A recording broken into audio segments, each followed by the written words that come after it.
ګراني ده اوس په دې د څو ورځو د لوډ شیډینګ دا یو میاشت ده چې کوم دا لوډ شیډینګ سلسله روانه ده دی خو خلک تباه برباد کړ بالکل تباه برباد کړ د دې مونږ خلک خو مونږ ته هغه کوي چې به شابه زر کې او دا داسې حال دی چې زه نه پوهېږم چې دا څه دوی کوي په دې ځای خو د اختر هم نه معاف کړی بالکل فیل سیسټم دی نو د دې لپاره په دې باندې توجه نه ورکوي دوی خو مغه هغه عمران خان هغه ذهن هغه شی سلسله نه ده وتې هماغه هغې کې لګیا دي د خلکو پریشانۍ لرې کوي نو خلکو نه به بیا د عمران خان په خپله ایر شي ایوب خان الیکشن خو بس اکتوبر نومبر کې به کېږي دې کې بل دویمه خبره نشته ته چې د خپل کور محافظانو باندې حمله وکړي نو بیا پاتې شو پکې نو دوی چې دا څوک اوس لګیا دي د عدالتونو کې دا دوه ډېر سینیر وکیلان دي هغه وایي چې موږ دا کوو چې په تېر حکومت کې 30 کسان په هغې کې په ملټري کورټس کې هغوی باندې سزا و خطرناک و خو چا اواز نه اوچت کړی ګرانو کتونکو سلامونه کوم آفتاب احمد خان شیرپو سره موجود یم په خپله دیره کې چې کارکنان را روان دي مبارکباد له او زموږ دپاره ډېره زیاته د خوشقسمتۍ خبره ده چې دلته کې موږ ته خو ډېر زیات نږدې دی او بیا دغه کلي یو چې نن شیرپو خان مخالفین هم په دغه حلقه کې چې څونه میلاویږو نو چونکې د سیاسي دغه سره دا خبره کومه چې شیرپو خان اسمبلی کې ولې نه دی نو هغه کارونه روان دي خو هغه مخالفین هم خفګان څرګندوي چې موږ ډېر بد کړي دي او بیا به که ډېر دا و چې موږ بد نه دي کړی حکومت را سره بد کړي دغه وخت دغه نو الحمدلله شیرپو خان د صحتیابۍ دپاره او چې دغه شانتې راته روغ رمټي ما سره الفاظ نه وي چې زه دوی په شخصیت باندې څنګه خبرې وکړم نظریې په خیس باندې د صحافي په خیس نه نو په دې وجه باندې شیرپو خان سره زه ډېر باس مباحثه نشم کولی خو بهرحال اختر مبارکي او څو خبرې د دغه لوډ شیډینګ حوالې سره به خو هم کوو لوی اختر دی جي او خلک هم پیغام اوري ډېره مننه ادب خان نن خو ما ګیله وکړه چې ته لیټ راغلی مونږ وختي داسې منتظر و انتظار هم کوو چې ته به راشې او څو سوالات به وکړو استاده جوش او جذبې او چې کوم طریقې سره ته د دې صرف د دې اشنغر نه بلکې د ټول صوبې نمایندګي کوي نو په دې باندې ټول خلک ستا چینل هم ګوري او هغه ستا اواز چې دی هغه اوري مونږ په دې ورځ باندې زه د ټولو ملګرو ته مشرانو کشرانو خویندو میندو ته د اختر مبارکي ورکوم دا د قربانۍ اختر دی او قرباني مونږ ټوله ښه په حوصلې سره خلکو وکړه لګیا دي کوي او دا یو مذهبي فریضه ده هغه پوره کوي ورسره په دې اختر کې د خلکو ډېرې پریشانۍ دي داسې پریشانۍ دي چې د هغې ما سره الفاظ نشته چې څنګه د هغې تشریح وکړم ځکه چې یو طرف ته خو ګراني په خپل ځای باندې داسې اوس مسله داسې ده چې یو مسله راځي سړي نه بله زړه ایري ګراني ده اوس په دې څو ورځو د لوډ شیډینګ دا یو میاشت ده چې کوم دا لوډ شیډینګ سلسله روانه ده دی خو خلک تباه برباد کړ بالکل تباه برباد کړ د دې مونږ خلک خو مونږ ته هغه کوي چې به شابه زر کې او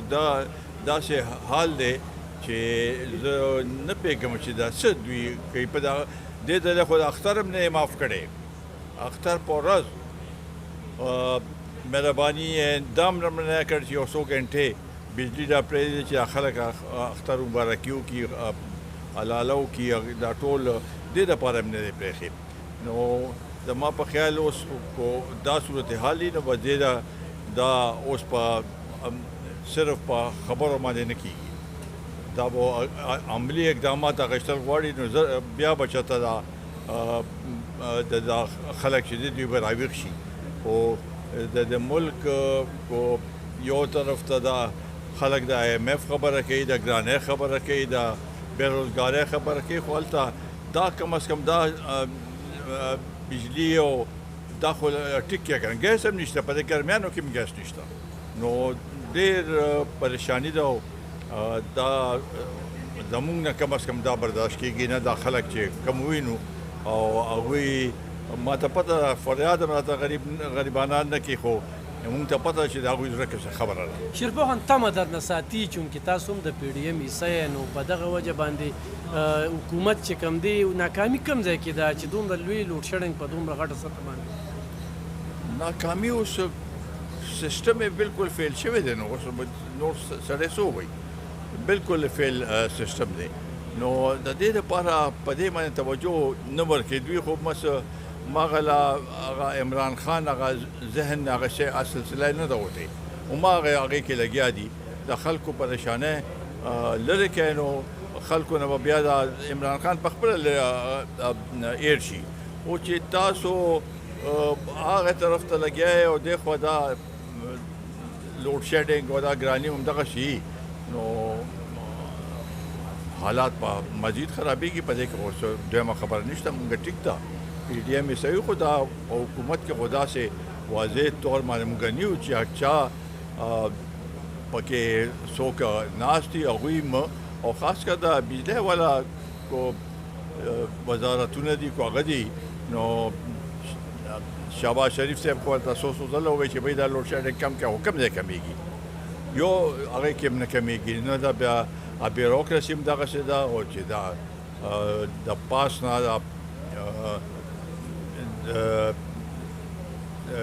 وزارتونه هم دغسې هغې باندې خاموش دي، دا خو حالات ښه نه دي. نگران حکومت ته چې په دې صوبه کې دلته ګورنراج خبرې کېږي، د ګورنر داسې خبرې مخې ته راځي چې خلک ډېر زیات خفګان څرګندوي، چې تاسو ته هم داسې خبرې مخې ته راغلي وي، نو څه نظر ساتئ دې وخت کې د صوبې حالت زار او الیکشن چې کوم دی څونه ورځو کې هسې مزید متوقع دی چې د دې نگران حکومت نه موږ ته نجات حاصل شي؟ معروف خان الیکشن خو بس اکتوبر نومبر کې به کېږي، دې کې بل دویمه خبره نشته، او خو د چا دا خیال چې یاره لږ لیټ کوو نو ګراني به کمه شي، دا هغې کې څه فرق نه راغلی. لا خو اوسه پورې مونږ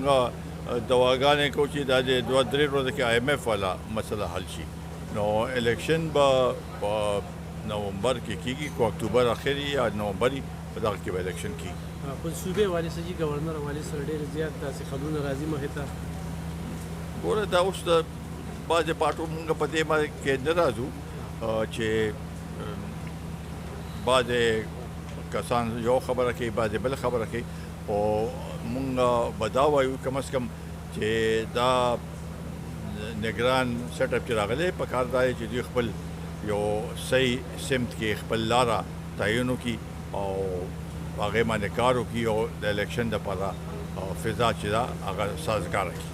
شیرپور خان د SPR چې کوم بیان راغلی یا د عدلیې ترمنځ چې دا کوم کړکېچ دی، نو دې ته په کوم نظر باندې ګورئ چې دا 9 مۍ کوم واقعیت شوي دي پوځي عدالتونو کې دغه مقدمات نه کېږي، داسې خبرې مخې ته راځي، نو آیا په تېرو حکومتونو کې داسې نه شي؟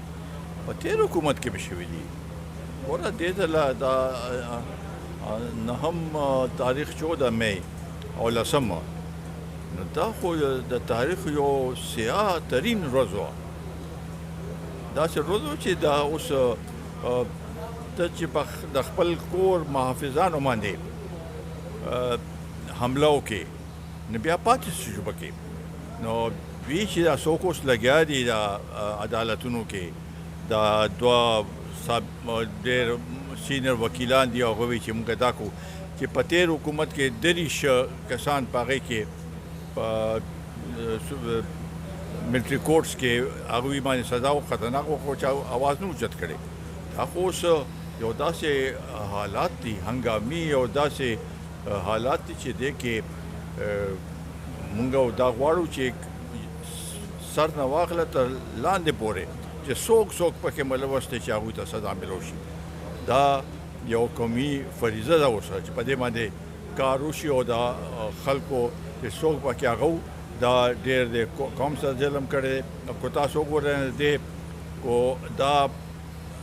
په 2014 کې چې کوم صورتحال جوړ شوی او د په د عمران خان او د پارټۍ په ټلویزیون باندې سټیشن باندې حمله کړې وه، په پارلیمنت یې حمله کړې وه، پولیس والی والیو. نو هغه وخت کې کوی د دې سدباب شو، نن به دی ته خبر نه رسېږي. یو خو د خلکو خو دا وی چې بس عمران خان ولا دغه ورکړو، داسې ذهن ول جوړ کړو. د نوجوانانو مونږ د نوجوانانو سره همدردي ده چې هغوی په غلط لاره باندې هغه کړو. دا خو وی چې بس ورځی پې هېڅ نه کېږي، او دا خو بغاوت و، مکمل بغاوت و. نو په دې لحاظ سره زه وایم چې انصاف پکار دی. بالکل هر یو کس ته پورا انصاف ملاوېدل پکار دی، وکیل ملاوېدل پکار دی، او ناجایزه نه کول پکار دی چې دوی خپل د کور کې د جرنیلانو باندې دا د هغوی خلاف اکشن واخیستو. نو بیا خو په دې خو ته خبر پاتې نه شوه. شیرپور خان، یو اخرنۍ پوښتنه کوم. زما چې څومره سروې ده په دې علاقه کې ګرځو، ما چې څنګه شروع کړي وي، هغه مخالف چې په نورو ګوندونو کې سیاست کوي، ستاسو شخصیت نه، کردار نه، کارکردګۍ نه، په دې علاقه کې د روزګار نه چې بابای روزګار په نوم باندې یادېږي، هر کور کې هر ځای کې هم کړي. نو راتلونکي دا تمه نه لري چې یاره شفاف انتخابات وشي، لکه په تیر انتخاباتو کې دغه خلک هم مایوسه شو، ورکران هم مایوسه شو، او یو داسې سیټ واغستی شو، داسې چاته ورکړی شو چې هغه په چا په ذهن د ګمان کې ملاته. نو څه نظر زیاتی چې راتلونکي له انتخابات به شفاف وشي؟ نو زمونږ خو همدا مقصد دی اوسو، ځکه چې هغه چا چې عمران خان روست و هغوی په خپل پیسو ستومانه شو چې یاره دا مونږ څه هغه وکړو. د هغه ستومانۍ وجه ده اوس دا چې کوم سلسله روانه ده، او مونږ غواړو چې صحیح انتخابات وشي چې هر چا ته ملاویږي. چا اکثریت شو هغه ته حکومت ملاوېدل پکار دي. خو تیر انتخابات کې ډېر زیاتې شوی دی، ډېر ظلم شوی دی، او دا د قوم حق والی شوی دی. او اوس پکار دا دی چې دا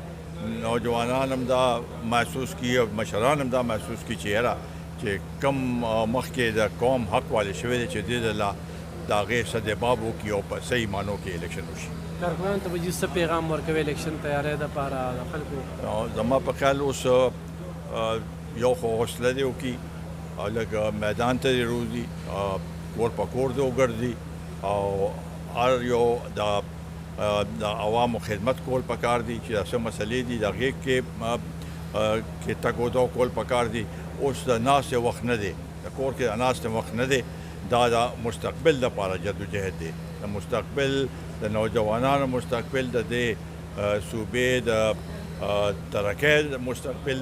د دې صوبې د روزګار د مستقبل دی، د دې نوجوانانو د روزګار مستقبل دی. د هغې دپاره په جدوجهد کې او موږ ورته دا تسلي ورکوو چې انشاءالله تعالی دا الیکشن وشي او موږ ته پکې څه هغه ملو شي. نو انشاءالله تعالی د دوی چې کوم مشکلات مسایل دي، خوا د روزګار دی، خوا د ترقیاتي کارونه دي، خو هر څه مونږ به هغې کې انشاءالله تعالی دا صوبه او دا سیمه او دا خوره مخ په وړاندې بوځو. شیرپور خان، دا څنګه چې موږ د لوډ شیډنګ خبرې وکړو، تاسو په ډېر سخت بیان راغی. د څلور کاله وفاق کې یا د 10 کاله کې د صوبه کې د پی ټي آی حکومت دوی څومره نقصان کړی دی چې دا خام په دې باندې هم لږ پیژنن، په پی ډي ایم باندې هم دغه الزام لګي چې یاره بجلي هم لاړه، ګراني هم راغله، دا هم راغلل. نو لږ راته جید لږ د دننه خبرو کې چې یاره کوم نقصانات شوي دي او د هغه نقصاناتو په وجه باندې نن دا قام هم دا قرباني ورکوي او تاسو هم ورکوئ. ګوره دوی اصل کې زه خو بس تقریرونه به دا کول چې زه راشم زه به دا وکړم، 1 کروڑ نوکري به میلاو شي، 50 لکه کورونه به آباد شي، ډیمونه به جوړ شي. دا ټول خبره د کړې دي، پکې هېڅ هم ونه شو. د وی چې معیشت په ما سره داسې ټیم دی چې معیشت په ټیکم د 200 اربه ډالر به بار نه به راشي. ابه زه اغرم د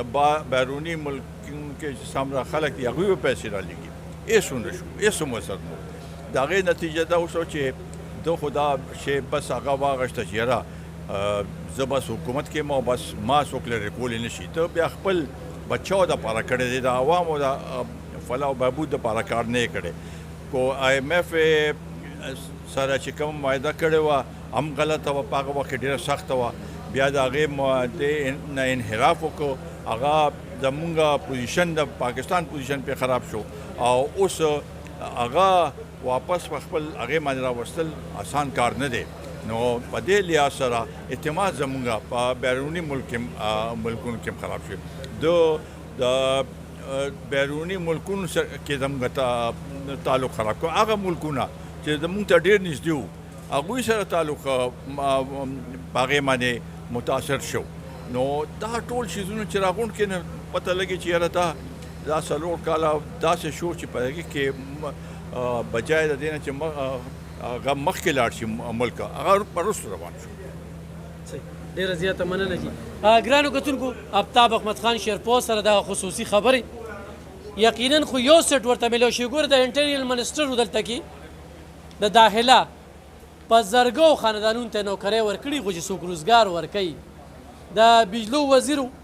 په زرګو خلکو ته روزګارونه ورکړي او د وزیر اعلی توب خبرې خو به کوو نه. دا خبرې زه دې دپاره کوم چې دا بعضې MNM PM ته وایي چې روزګار نشته دا نشته. نو د شیرپور خانې بیا مثال دی چې هر ځای کې بیا نوکرۍ ورکړي دي خو دا د کار سړی په کار دی. بېکاره خلک تاسو رامخې ته کې نو د هغې نن چې کوم دی نو سزاګانې موږ هم خورو په دې حلقه کې په دې ضلع کې. نو ګرانو کتونکو